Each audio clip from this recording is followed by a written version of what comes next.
you know, the most important part of Pride is getting active within your community. And so I'd love to introduce a man who's been incredibly active in our community for years, our Grand Marshal, Will St. Ledger.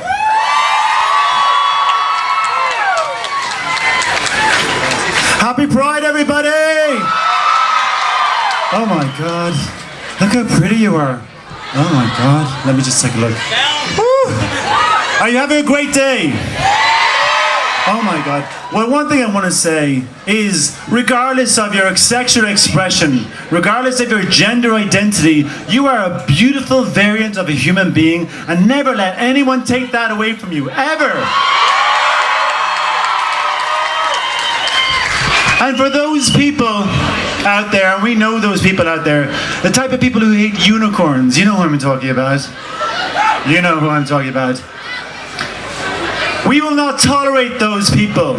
We will call it out every single time. We will call out homophobia, transphobia, biphobia. People used to think that we were weak. People used to mistake our generosity, our empathy, our sympathy as weakness, but they were strength. Always strength. Except 50 years ago, this day, we talk about Stonewall, the uprising, the riots, the protests.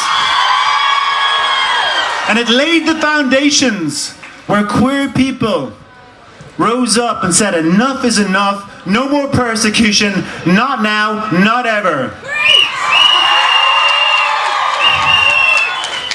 One of those people that I want to say, there was a lot of people involved in Stonewall, but one of the people I want to point out, Marsha P. Johnson. Do we know Marsha P. Johnson? Oh my God. She is looking down on us now saying, how beautiful are these people.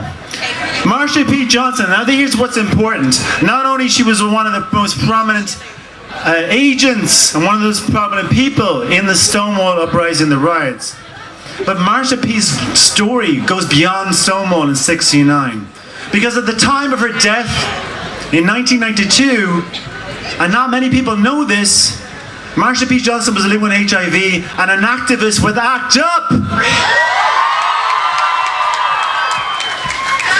Because she fought against repression, she fought against the 80s government in America, the Reagan government, who didn't care about people living with HIV, people who were dying of AIDS. And that brings us on to the subject for right here, right now. Is AIDS over? Is HIV over? It's not. And we know this because we are seeing historic levels of HIV diagnosis in Ireland today, and that cannot happen. And those people who are responsible, the people who are complacent, the people who are negligent, they're in office, they're in businesses, they're in agencies. We need to speak up, we need to act up and fight back.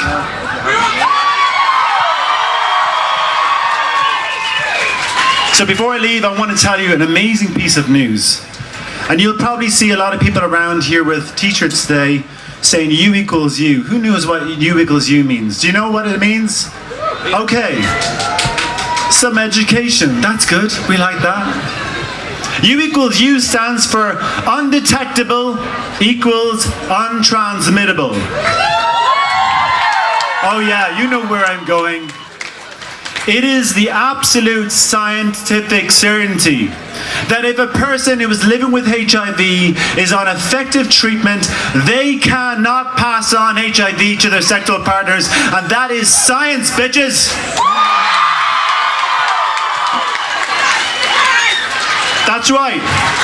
After all the years of worry and angst and doubt, people who are living with HIV, who are undetectable, cannot transmit HIV to their sexual partners. They can have a long, healthy lives. They can have children.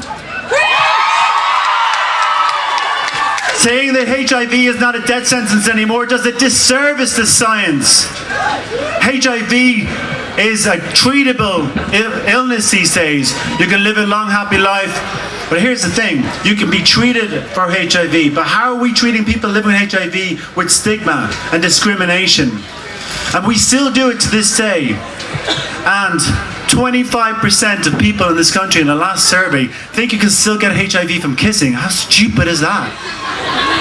Okay, it might be stupid, but who's responsible for educating the people in this country? The government are. Sex education in this country is a fucking joke. So when you see Leo and Simon and get the selfie, fine, get the selfie, but say to them, what are you doing? Why are the Catholic Church still dominating our schools? Anyway, I'm going to leave with this. You are beautiful people. Thank you so much. Have a great Pride. Look after yourselves and look after each other.